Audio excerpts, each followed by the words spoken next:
Good morning, happy Friday. It's a cool, brisk spring morning. And today I have an awesome guest, man. It's Razzle Markel.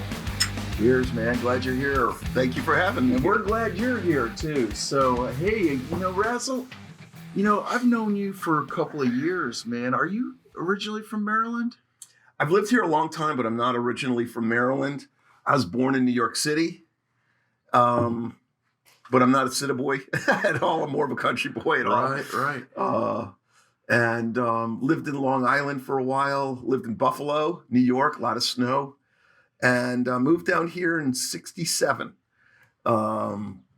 And here we stayed. And Maryland was a good state to grow up in. I kind of liked growing up here.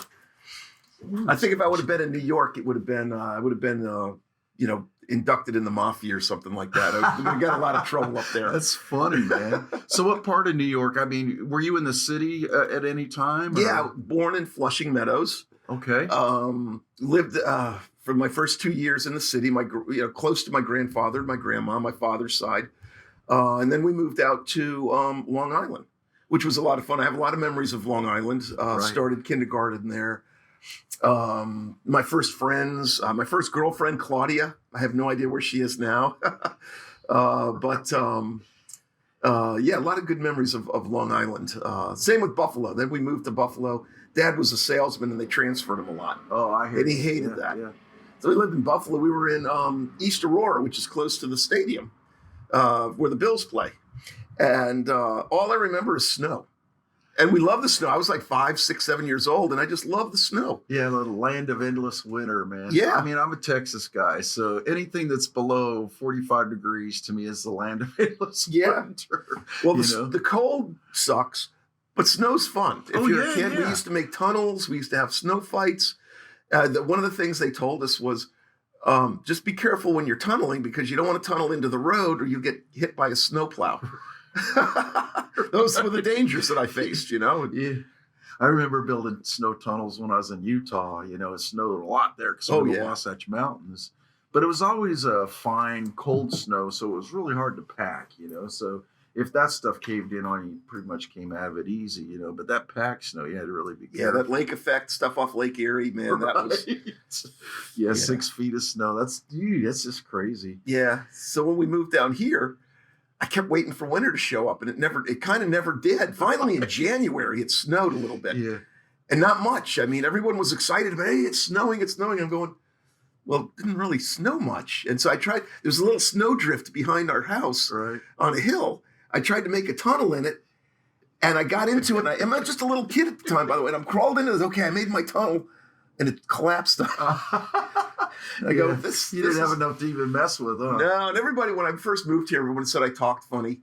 I still talk funny, but I talked even funnier when I was in third grade. You got that rocker vibe, man. I think it sounds awesome, man. So speaking of rocker, man, how long you been performing? I know I know you're in Not Dead Yet and Animal Magnetism.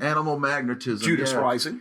Yeah, man. That's new. See, there's this guy's a busy guy. So how long you been doing this? I mean, I know a lot of us started out when we were in high school, and before we go any further, I'd like to tell you how good this coffee tastes this morning. Oh, fantastic. It's a beautiful morning for court. It's a beautiful morning out here.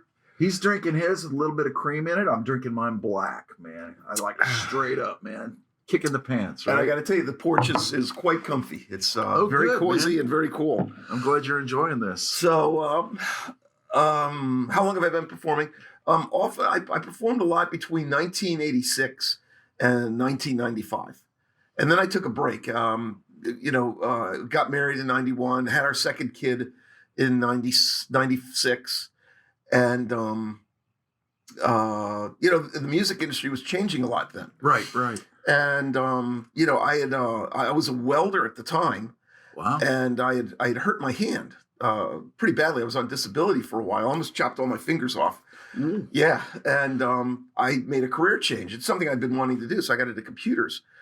But, I left music for about 15 years, raised family, raised 2 daughters, did the rec league thing, coached. I needed to spend time rearing children. Right.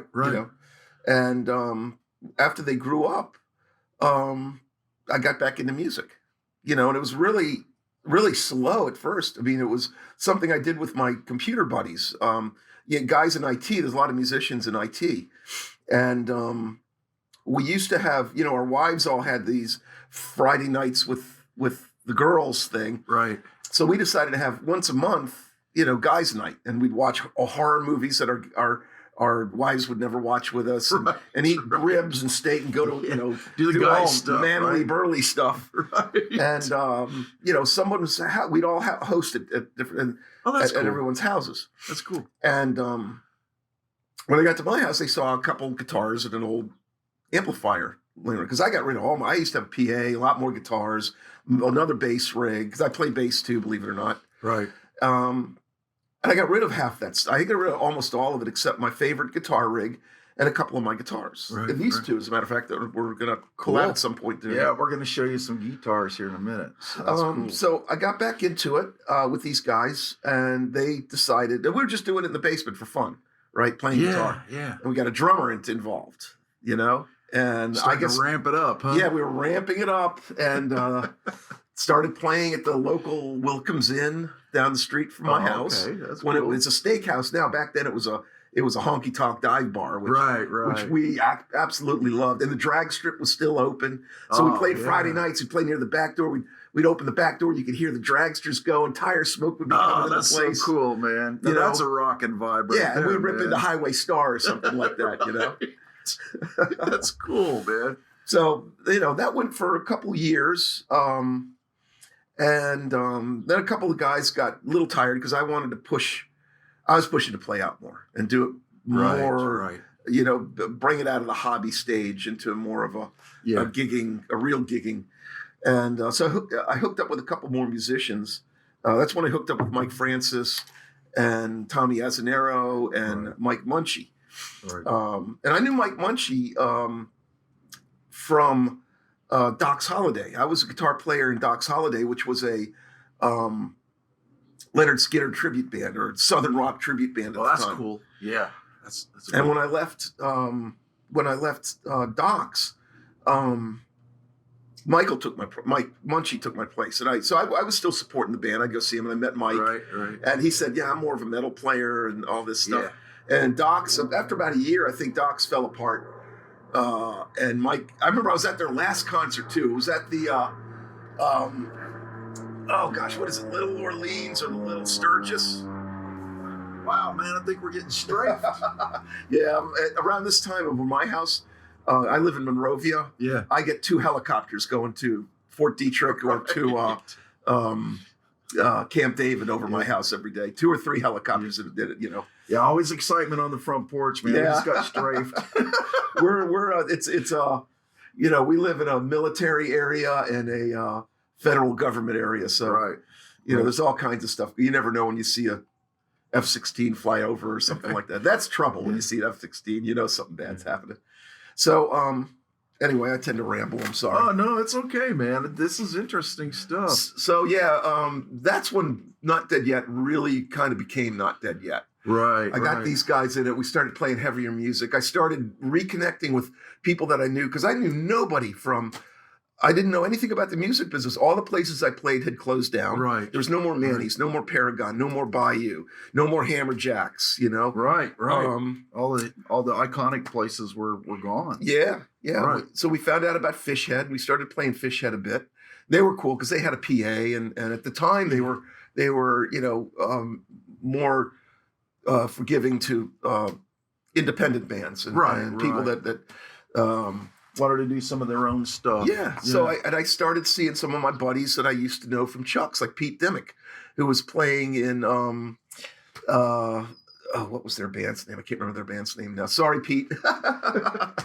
So and he played a little bit with Not Dead Yet for a while. Oh, that's cool. Yeah, but we're just 2 train wrecks of I remember the first time I saw you guys play, and this was before Michael Francis came in. I can't remember the player's name. It was either Sam Skinner or it was Dave Beal. He looked a lot like Nicky. He had this Nicky Six. That was Dave, yeah. He had this Nicky Six vibe going on, and man, I'll tell you what, it blew me away. To see Tommy up on the drums, man. And I was like, holy crap, man! So it gave me hope that I had something to look forward to in my 60s. Hope, man. He's the wise old man of rock and roll around here. Yeah, man. It was so cool just to see that, man, and just up there, just tearing it up, and you guys up there just rocking away, man. And I was like, wow. And I just started getting back into it myself at the time. When I first saw you guys, I think it was at Dominic's when I first saw you guys. Oh gosh, yeah, Dominic's. That was incredible, man, and I was so impressed. And it's amazing, we're talking about networking and getting out and getting to know people. I was actually just starting to do that myself and you guys were one of the first bands I saw here in this area when I was starting to get back into it. And man, what a huge kick in the pants that was for me, man, just to get back out there and start playing. Yeah. It was awesome, man. And I've been following you guys ever since. I appreciate that. Built up a good relationship with Michael Francis. Yeah. Great bass player. We're gonna have to get him on the porch too, right? Yeah, and you did a superb job on that rebuild of his guitar. Man. Oh yeah, it was so much fun. Really good. He's quite a character, but he knew exactly what he wanted on that thing, and so we went for it. Yeah, Michael's very good at focusing and knowing what he wants. He's another really, really one of the guys that. Early on when I was getting back into it, really embraced what we were doing and Not Dead Yet. And his heart, he's just got so much heart. He does. He wants to give back to the music community all the time. And he's someone who's been around. He tells great stories. Oh yeah, man. he's got great stories. Yes, he's got, and they're about, they're all great rock and roll stories, man. They are. They're all great. You sort of got a lot of good history. I mean, we're just going back like 40 years of playing the bass. That's Deuce Tension. Man. I mean, he's accomplished a lot. He's recorded over in L.A. Very accomplished player. Boy, I definitely got to get him on the porch. So we're talking about your guitars, and I know you brought a couple with you. And I was going to say, what was your first musical instrument that you played? Do you remember the first instrument you played? Well, before I played electric guitar, when I started going back to school, when I was in my early mid-20s, I went back to college. I took I was always into rock and roll, always into the gadgets. I had a great stereo. I knew a lot about the guitars. I knew about Marshall amps, but I wasn't a musician yet. Right.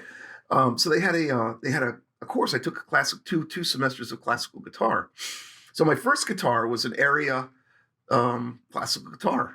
Oh, that's acoustic. That's you had the block. Yeah. The nylon strings. Because of the injury to my fingers, I can't play like that anymore. Right, literally can't play like that. Yeah. But I was learning notated music, and I did really well. I got A's in the class.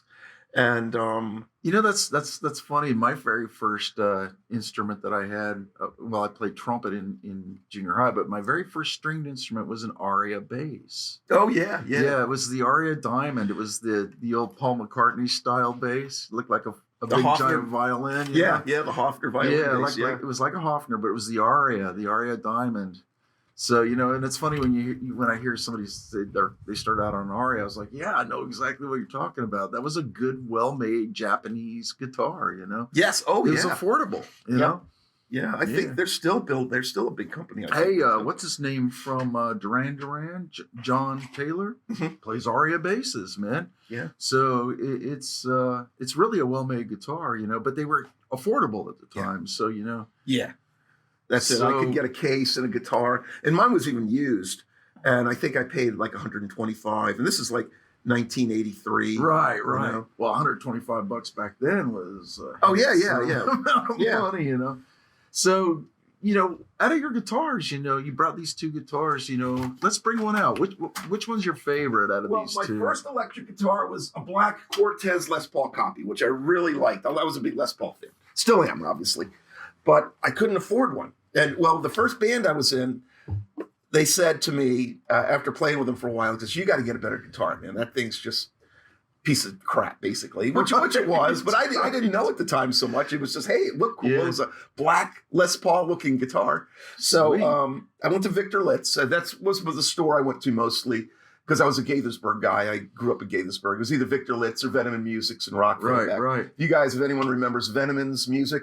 Yeah, I remember Venomans down there off of, was it Twin Brook Parkway? It was there for a while, but it was really off, the one I remember was right off Rockville Pike, right across the street from That was probably before they moved over by where Guitar Center is Exactly. now. Then they bought that big, exactly. I remember that move. But But so I bought this guitar. I wanted a Les Paul really bad, but I couldn't afford one. They were twice the money as this one. So they gave me a really good deal. This was actually older stock. So we're talking 1985. This was a 1982 Gibson Les Paul. That's beautiful, man. And I've had it ever since. You know, she's my girl. You know, you can't go wrong with the Flying V for that rockin' vibe, man. I mean, that is a rocker's guitar there, man. It does have a good stage appeal. You know, Steve Beck from No Exit's got a black one, man. And when we jam with the Flying V and my Thunderbird bass, I mean, you can't go any more rock than that. No, you can't. You got a T-Bird and a Flying V. You absolutely. Know, that's UFO right there. You know, Pete Wade. Yeah, that's it, man. We're there, man. So one of my favorite local players from Monarch, Jeff Adams, played a guitar similar to this, and he had it since high school. And some of my I was a big Michael Schenker fan, loved UFO, so it was appealing for me to get this. But it's changed over the years. Right. The original pickup, it used to have chrome covers on the pickup. Right. I took them off. Wish I hadn't, but I did. The original rear humbucker flaked out on me in about 1991. I replaced it with a Paul Reed Smith Hot, Fat, and Screaming pickup. That's been in there ever since. Everything else is the same. All the knobs. But what's really cool about that Razzle is the guitar now has a voice that you created for it. You've given this guitar its own voice. It is. It's a little fatter than the original Gibson. Right. It's a great pickup. They don't make them anymore. Right. Again, it was Paul Reed Smith's heavy metal pickup. Right. Hot, Fat, and Screaming. And it did. It gave this a really nice mid-range sound to it. Right. This has been replaced.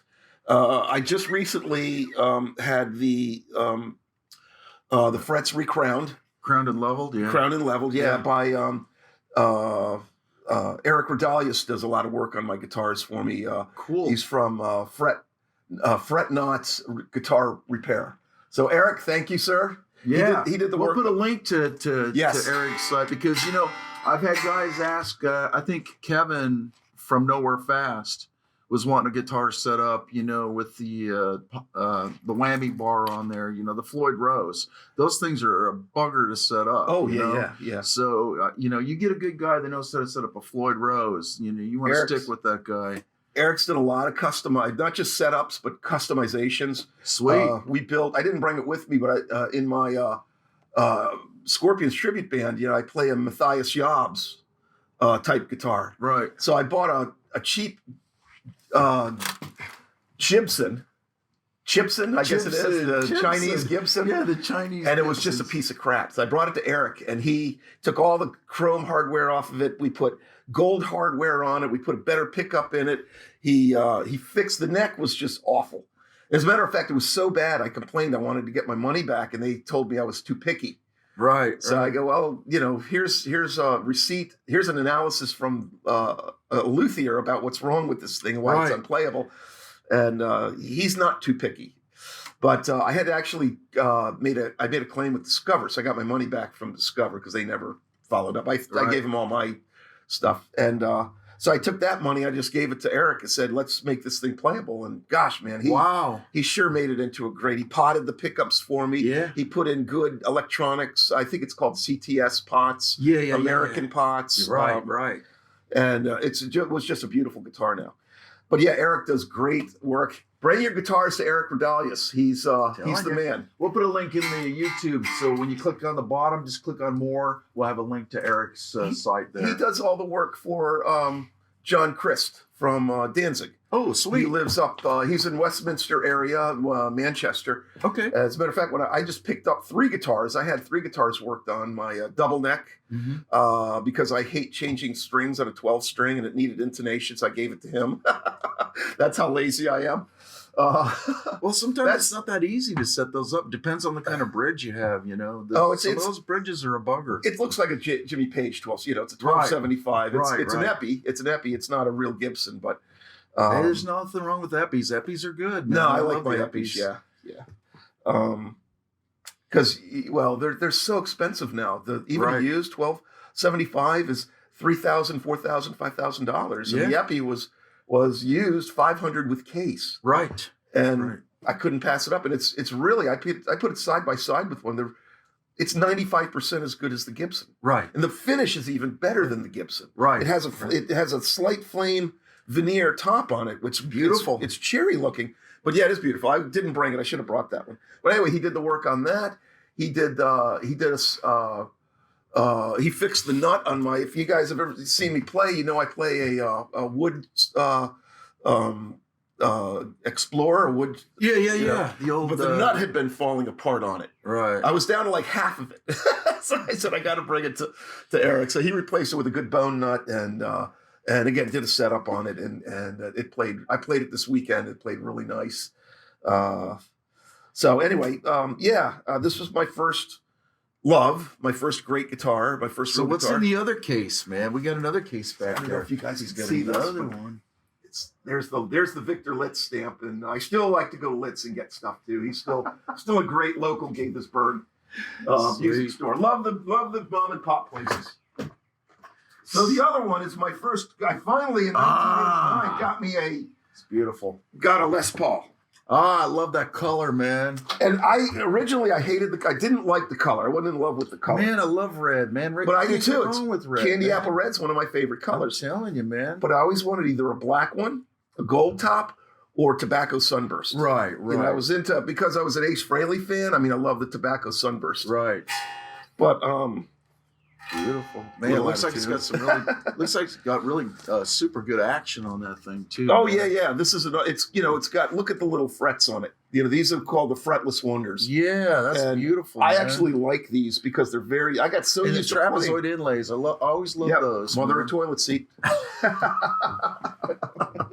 And what's special about this is actually a custom shop. You can see there's a custom shop. Oh, yep. Sure and enough. I got this on a trade-in when I was working at Chuck's. A kid brought it in. He didn't like the Les Paul. He wanted a Strat. And, they weren't going to give him much. They only gave him like a couple $100 for it in 89. And so we didn't get many trade-ins, nice, Right. Les Pauls. So I asked Robert Levin, hey, this came in. I'd love to buy it. And I was on pretty good standing then. They hadn't yet. I was new. I hadn't yet.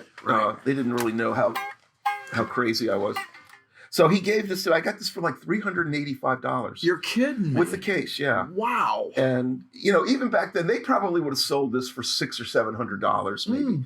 But they didn't really know, and I didn't even know at the time. I knew it was a custom shop, but I didn't know how special this heavy was. it is. Got a little weight to it. It's not the heaviest Les Paul I've ever had. Yeah, but that means that's got a good solid ash body, man. Well, it's all mahogany. It's mahogany. And there is a maple top underneath this. Oh, okay. It's just covered. Man, it feels like it's ash. It's heavy. It could be, but no, it's mahogany. They built that with the mahogany body. It's probably just because it's 2.5 inches thick. Yeah. Oh, yeah. Yeah. It's Instead of the standard 1 3/4. It's a big. I haven't weighed it, but it's probably 9 pounds. Yeah. I'm Maybe telling you, about 9 pounds. that's almost as heavy as one of my T-birds. But it's a standard. It's built on a standard body. But what's different about this is that it's got gold hardware, like a custom. It has an ebony fretboard instead of rosewood, like a custom. Yeah, notice that. It's beautiful. It has these Sprezel tuners instead of the Cloussons, which look better, but they don't hold tune very good. This guitar holds tune very well. That thing is beautiful, man. Bill Lawrence pickups are in this. Mm-hmm. So they made a run of these things for a couple of years, and this one is called a Heritage. Actually, it's got a name. It's a Heritage Les Paul, and I've grown to really now I love the color. Just really grown on it. There's a lot of pictures of me. Yes, man, you can't go wrong with red. Actually, that's my favorite color. That's why I say that. I me love too. red. But you know what? It's funny. I don't have any red bases. Oh, wow. No kidding. No, I just keep them all they're all black and white. The only one that's got color on it is, I got the Tobacco Burst Thunderbird, which is the traditional Tobacco Burst Thunderbird color. And then I have the regular traditional Burst P bass, which is the regular Sunburst. Oh, yeah. Which is classic, Back in the day, and I wish I'd never got rid of this bass. I had a 70s, like a 76 jazz bass, with the sunburst, yeah, the triple sunburst on it. Beautiful. And it was the custom, or I can't remember the actual. I think it was called a custom. It had the block inlays, Right. and man, I got it for like $400. It had a big scar in the back of it. That was the only thing wrong with it. Had the original case, the original Venom and Music receipt in it. Oh, sweet. And yeah. I remember when I was buying my second house and they needed money. Yeah, and I had to sell it. I got like $800. Yeah. Some guy from Pennsylvania. This is in '95 too. This is when I was getting rid of all my stuff. Yeah, that's actually when I got rid of my Roadstar. I had an Ibanez Roadstar bass, and I loved that bass. It was such a kick-ass bass. But you get in those positions where you need a little bit of cash. Oh gosh, yeah. And I sold it. Now I'm kicking myself in the butt. I wish I would have never sold it. It was a great rockin' bass. My favorite Super Strat that I ever had was a black. It was a Japanese at the time, black Strat. With a Floyd humbucker and 2 singles, and it had 22 frets on it. Right. Which that extra fret in metal, you don't know how many times you got to hit that high E and bend that high E up. Right. Yeah, and without it, it's kind of a pain. And my Mexican Strat that I have now, that's almost like it, only has 21 frets. Mm. And I just find it difficult on some stuff you got to really bend that up and pull the bar up to get that stretch. You guys are probably out there cracking up because we're geeking out over guitars right now. But I think we're gonna move on and change the subject because we can geek out on guitars like for hours. Yeah, we'll take that offline. Yeah, so we had our guitar geek moment there for a second. So, okay, we're gonna talk about these things today. These are Michelle's muffins that she made for Razzle. And Michelle, she always has to make goodies for my Front Porch visitors. And Razzle wanted blueberry muffins. Go ahead and take one of those, brother. Thank you so much. Yeah, man. So if you want to get on the Front Porch, tell Michelle what you want, or she'll reach out to you. She's very aggressive when it comes to her baking. Thank you, Michelle. Yeah, these are awesome. Thoroughly enjoy this. So these blueberry muffins, we're getting ready to snarf these bad boys. And just keep in mind, if you want to come on the Front Porch, reach out to me, and we'll get you out here. We can talk about anything, everything. What happened when you were a kid? What happened last week? Just reach out to me. We'll get you on the Front Porch. All right. Thanks for joining us today. We'll get you back to the interview.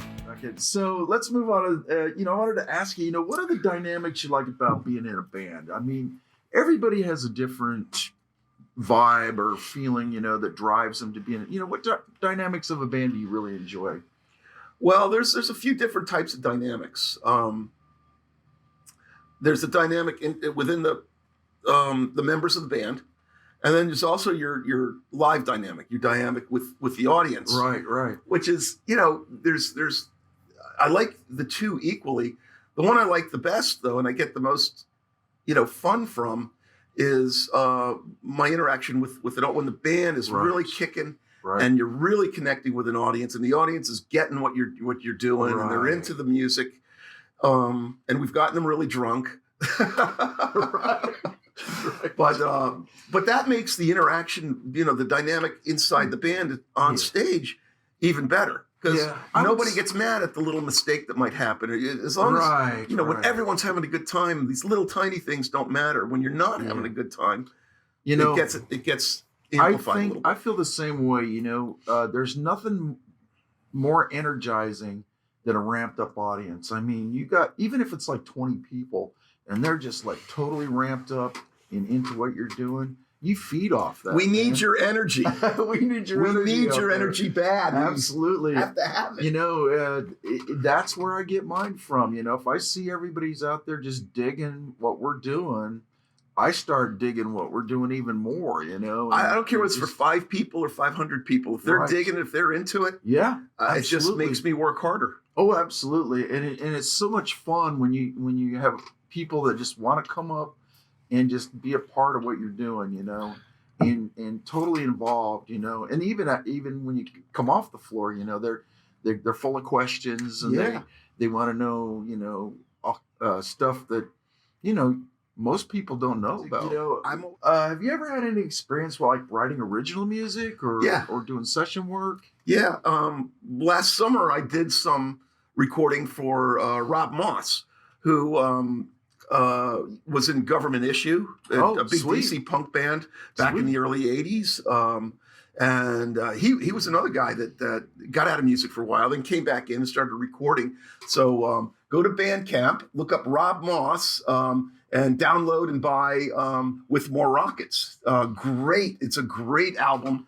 Very punkish, very upbeat punkish. It's not a political, it's not an angry, it's got some really, really great recordings on it. And he used mostly guest artists. I mean, Gil Lee from the Hayamas is on that. He's another guy from Montgomery County. And that's the Bandcamp site, right? Bandcamp, yeah. Rob Moss. Yeah, we'll put a link in there so you guys can go check that out. But Martha Hull is on the cut. I played on one of the tracks. Martha Hull, who was also with the Slicky Boys. She was the first singer for the Slicky Boys in the 70s. Cool. And she owns a vinyl place out here in Frederick. She sings on the track that I play guitar on. That's awesome, man. And there's a whole, I can't even remember, but there's a whole bunch of local guys that were into the scene back in the 80s who guested on this and play guitar. All sorts of great tracks though on it. I mean, you really should check this out. It's gotten really good reviews over the past year. It came out last September, so it's not quite a year, but gotten great reviews. Have been played all over, streaming radio, all over the internet, all over the world. And I just encouraged anyone to download it and enjoy it. It's a great record. It really is. But yeah, that's what what I've done recently. And during COVID, I made all kinds of. I was playing with my recording studio. I don't have a record, but I was playing with the recording software that I have in my basement. So I was recording. I take drum tracks and I just start layering my guitar parts over it, layering vocal parts off of it. I'd get guests. I'd have people record remotely with me. The first time I released one, the first thing I heard was from Joe Margaret from Crack the Sky. He said, "Hey, let me know if you need any bass work," because I guess my bass lines were a little less than. That's funny, man. A little less than. And I study under Dave DeMarco, who is actually with Crack the Sky as a bass guitarist. So that that prog rock. That's cool. The first thing I did with Joe is I said, here, I was working on American Band I had the isolated track from Don Brewer's drums, and I started working up all the part, but I didn't have the bass part to it. And so I sent Joe the recordings, and through email, we did this all through email. Within an hour, he's got a track back to me that I can sync up into my software, and then mix it out and render it and send it out there. We're talking about these guys, and I was just going to move on to say, the influences. Who are some of the big influences in, that have really pushed you towards a certain type of genre or style of music? It's a good question. A lot of different influences. When I first started playing, I mean, I was a huge Kiss fan, obviously. Yeah, we all were. Ace Frehley. Angus Young.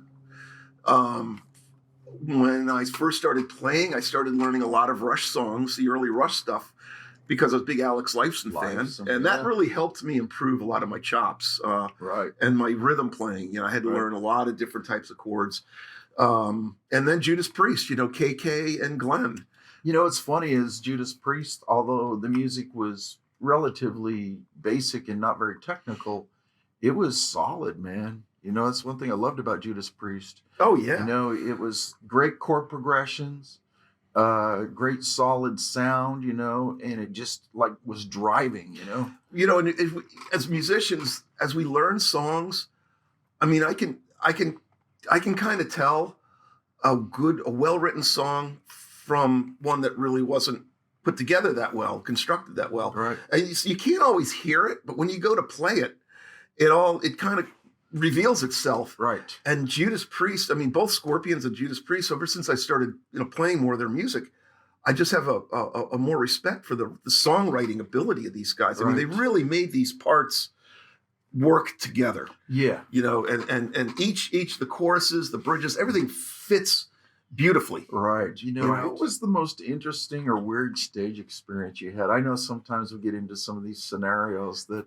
are kind of off the wall, and you when you're done, you just kind of have to do a retake in your head of what the heck just happened, you know?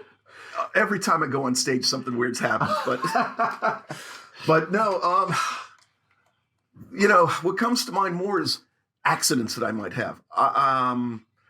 Collisions, right? Gosh, yeah, I've heard about some of the collisions. Yeah, we tend to jump around and run around. I remember I was at Fish Head, and I was using, you know, currently I use like 3/4 size 412s, which are smaller, easier to move around. But right, I had a full size stack, you know, and these are 100-pound each, you know, and I had another 60-pound head on top of it with a rack. Well, I was running across stage. And I think I might have even had my flying V. I had a good guitar, and I started stumbling and bumbling, you know, and I was wiping out and I couldn't stop myself. My momentum was pulling me. Right. I'm heading right for this giant, you know, 6.5 foot tall, 300-pound stack of stuff. Man. And I was afraid I was going to hit it. It was going to come toppling down on me and kill me.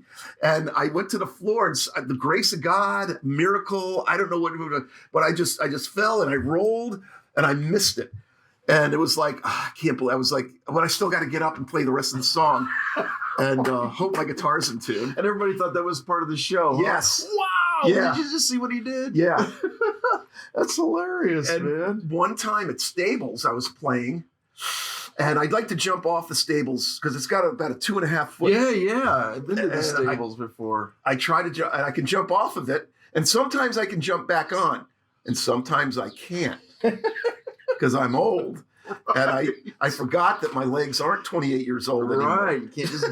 So one time I was jumping back on, and this Dave Beal was in it, and Dave Beal stepped right in my way. Oh right? no! And I lost my momentum, and I came crashing down on my leg and my guitar, and I smashed my wireless. Oh, and but I still got back up. And pulled myself back up. It was very embarrassing. Nobody got it on camera. I wish somebody would have got it on camera. Man. Yeah. So that's funny, man. I also had a good wipeout at the old Blue Sky on that concrete floor. I came up, I was bleeding on my elbow, my chin. Man. Oh, it was great. Blood on stage. Anytime you bleed on stage, doing that Gene Simmons. Just let it man. go. Yeah. Just let it go. Rashed up my Explorer. But you know, those are the things. Those are Those are the scars that have memories. You know, it was a lot of fun. Those are great stories. Yeah. But I'm on the other side of the stage now. So, what are your current bands? I know we talked about Not Dead Yet, but what are the current bands you're in right now? Not Dead Yet, obviously. Mm-hmm. Animal Magnetism, Scorpion's Tribute, sweet. Which is a pretty hot band right now. And a new band we just formed this year called Judas Rising, which is a Judas Priest tribute, and that's with Billy from Malice is on the vocals. Nort plays drums. He plays drums with Cinema, real big Baltimore band right now. Great cover band if you like. Well, these guys, the Boston they play is fantastic. Oh, wow. They have like 3 lead singers in the band and keyboards. It's a really good sounding band, man. I saw these guys play it. Let's check those guys out. Oh yeah, they were. If you see them, they're a fun band to see. Mike Ferretti from Revolt is in this band too. Great bass player. And Daryl Whitesail, he plays the Glenn Tipton parts. Incredible guitar player. I mean, every band I'm in, it's like I'm like the worst talent. I'm like the worst tech. I'm like I feel the weak link. Way. You know, with all these great musicians. There are you know? so many around here. It's just amazing to me. You know? It's humbling. It really is. It is humbling. So we're going to put links to these bands up, you know, on their social media so you can see where they're playing. Because, you know, I'm sure, and of course on your Razzle Report, that's what we're going to talk about right now. So what was the inspiration? I got to give a shout out to Animal Magnetism. Oh, yeah. So we got Abby Orbitrovic. We got people from Scarlet Angel, Problem Child. So it's Abby. There's Barry, the bass player from Scarlet Angel. There's Todd, and also the drummer from Problem Child, and Dominic Capoletti, who's been in Core, and a long time, just one of the all these people are long time, been in the business forever, been in the Baltimore, the Frederick, Maryland music scene forever. Dominic Capoletti plays the Rudolph Schenker parts, and I do the Matthias Jobs parts. Right. So that's a shout out to those guys too. Sweet. Mention those guys. Like I said, we'll have the links down below. Click on that, and you'll be able to check out all these bands' pages. I want to thank Michelle for the wonderful eatery here. Yeah, man, that's another thing. Blueberry muffins. Yeah, Michelle's incredible muffins. So let's talk about the Razzle Report, man. I mention this every video, and I think the reason I mention it is because it has become a tool. Not only for me as to get my band out there to try to get people to the shows, but to see where I can go to support other bands, you know. And we as band members love to go out and support our other band brothers and sisters. Yes, and very important. And that is important to get out there and let them know that, you know, when we're not up there performing, we're going to be out there supporting. And it keeps things going. It keeps the energy high. It keeps things going. And of course, we spread the word as well. So the Razzle Report, what inspired you to start that? Was it just, you know, you wanted to do some wayfinding, or? I can't remember what actually inspired me to do it. I can't even remember the first time I did the Razzle Report, but a lot, you know, we used to use Maryland Party. I don't use Maryland Party that much anymore. Right. There's really no central place. I guess I was more thinking about, and I've had a lot of conversations with other musicians. We all miss like the Maryland musician rag and all the music rags, like Rocks, Maryland musician. And we could always go there and look through the pages. You'd see the Paragon. They'd have a half-page calendar of who's playing there that month. Yeah, I remember those. And they were a great way to get it. It was centrally located. So I just started putting this list together and putting like, you know, a hyperlink to the band or the event or the venue, whichever I could come up with. And that was it. It was just a way to inform my friends of who's playing where, and to support my band brethren too, because and now it's kind of blown up a little bit. You know, I get a few hundred hits on it every week. And the best way for bands, I always tell, sometimes I've had a couple of my band friends go, "Why didn't you? You got something against me?" Because I go, no, I just didn't know you were playing. Sometimes I don't know. Right. You know, I do the best I can, but I don't have the kind of time to like go to all the bands and find out their events. Now, this is what I do beforehand, though. If you put your events in your event page, I will go to your band page and I will get interested in all of them. That way it shows up in my list, my personal Facebook, and I can go through that event each week, and I can go through, and that's really how I do it. Sweet. Sometimes with bands, they don't have good. I keep asking a lot of the bands to say, make a friendly name for your Facebook page. That way I can tag it. Some of my friends, they have a good Facebook page, but in the URL, it's got PHP and some cryptic thing, and you can't tag that. Right. It's not easily tagged. Right. So I say make a friendly name for it, and you know, if you don't know how, just search and put how do I make a friendly name for my band page in Facebook, and it'll come up. It's pretty easy. Yes, it is very easy. Yeah. And that makes it easier for me to tag your band in my list, which is the way that I've had other people say, well, where are all these venues? Because I just list the venue. Right. And I go, well, just use the hyperlink of the band, drill into the details, and you can find it. I just don't have room on the list. It's to tell you the address and the times and all that. Yeah. It gives you the tools to drill in. If you put too much content on the list, then it makes it confusing. People aren't going to want to scroll down all that content, you know, but if you just like list the name of the band and the venue, you know, link to the band site, name of the venue, you know, then it makes it people can scan that quickly, you know, and get in there. But like he said, you know, if you're in a band and you want to make the list, you know, reach out to Razzle Markel. Just look up Razzle Markel on Facebook. You'll see it right on his timeline. The promotion's gotten harder for us these days because those rags that we talked about, those old Maryland musicians and stuff. Mm-hmm. I mean, that was a lot of people got those solely for that. Right. Not really. I mean, they had great interviews. They had band spotlights, which were very cool. But it gave you, you have it in your hand. I can see who's playing and when. It's hard. The internet does not have that. They don't have a system. If I was really smart, I would be able to figure out a way to make that into a phone app. But I don't. I even work with software developers, but I haven't. Be cool. I've gone through this because I wanted to make it national.